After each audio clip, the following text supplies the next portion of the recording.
bolsonaristas na Câmara comemoram tarifaço e tentam culpar Lula. Aniele. É isso, o ex-presidente da República não se manifestou diretamente, de acordo com minha fonte, não vai se manifestar. Inclusive, nesse momento, ele está com o governador de São Paulo, Tarcísio Gomes de Freitas, em uma churrascaria aqui em Brasília. Bolsonaro falou sobre justos e perversos em um post nas redes sociais, fazendo associação ao presidente Lula. Ari, o post.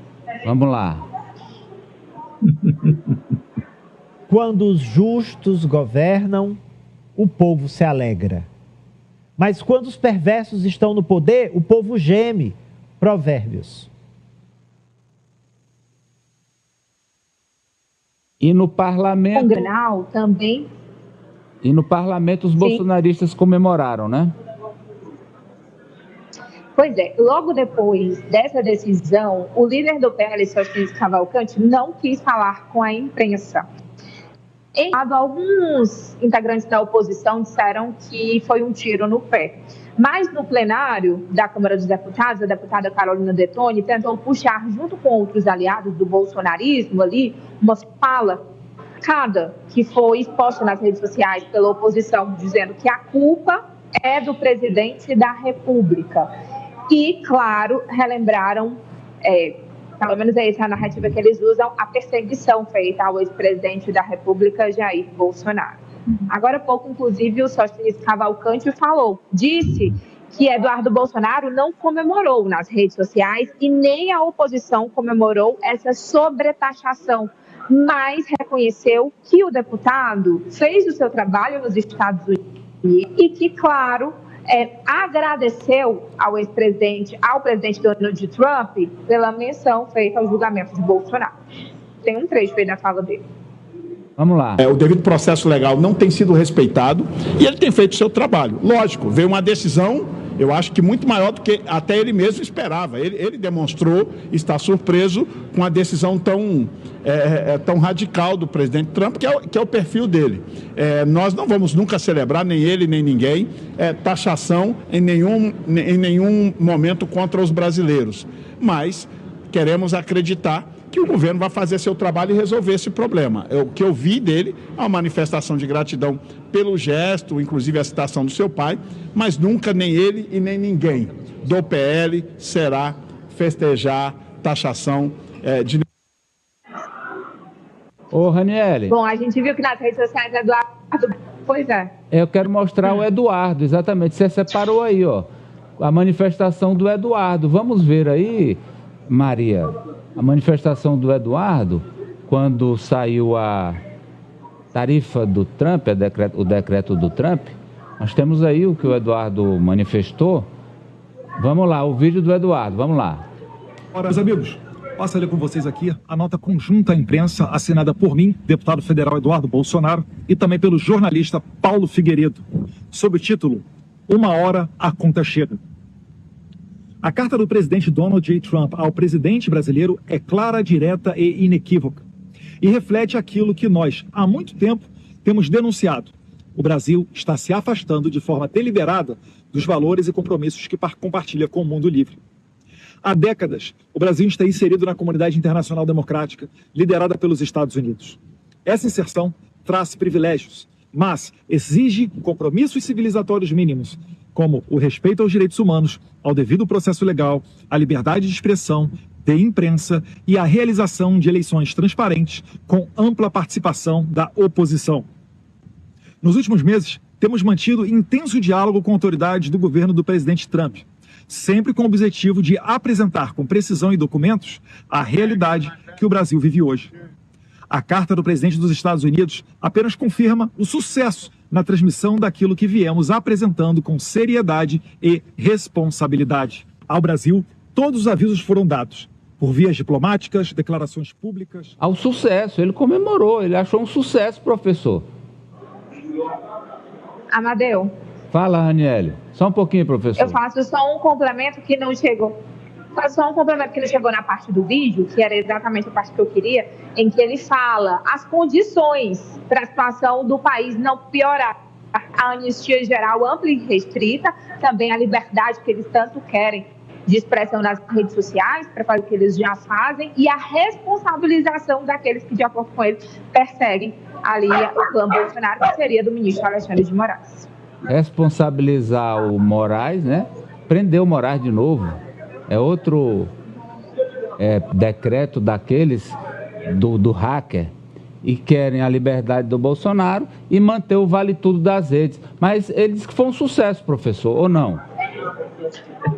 Bem, o Bolsonaro é uma vergonha, Eduardo Bolsonaro é uma vergonha ao Brasil. Mas pior que ele são os eleitores de São Paulo que novamente sufragaram pela terceira vez alguém que sequer mora em São Paulo. Então, tão ruim como eles são os eleitores, que tinham plena consciência no que estavam votando. Eu sempre faço questão de falar dos eleitores, porque esse elemento foi para Brasília porque foi sufragado por milhares e milhares de paulistas. O que ele fala é claramente uma coisa gravíssima, atacando as nossas instituições, né? Nós temos um julgamento que não terminou, transparente, todo mundo está assistindo, amplo direito de defesa, devido ao processo legal, ao contrário do que disse o líder Sóstenes, que deve estar com problema de compreensão, pode ser que o pastor dele fale tão alto que ele não consiga ouvir as sessões do Supremo Tribunal Federal. Portanto, o que ele está dizendo é algo gravíssimo, junto com esse elemento Paulo Figueiredo, foragido nos Estados Unidos, né, em relação a questões aqui do Brasil, vide que o Supremo não consegue intimá-lo, e eles estão comemorando, veja que nós chegamos. Eu, sinceramente, nunca vi isso na história do Brasil republicano, alguém usar de uma potência imperialista, como é os Estados Unidos, usar de todas as pressões políticas, econômicas, só falta exigir a invasão do Brasil. Eu não confesso, eu não vou me admirar se eles chegarem a esse ponto. Agora, o recuo do líder Sóstenes foi claro. Esse recuo, França, é aquele que você trouxe aí, das redes, de uma maioria ampla a favor do Brasil e da soberania do país, né?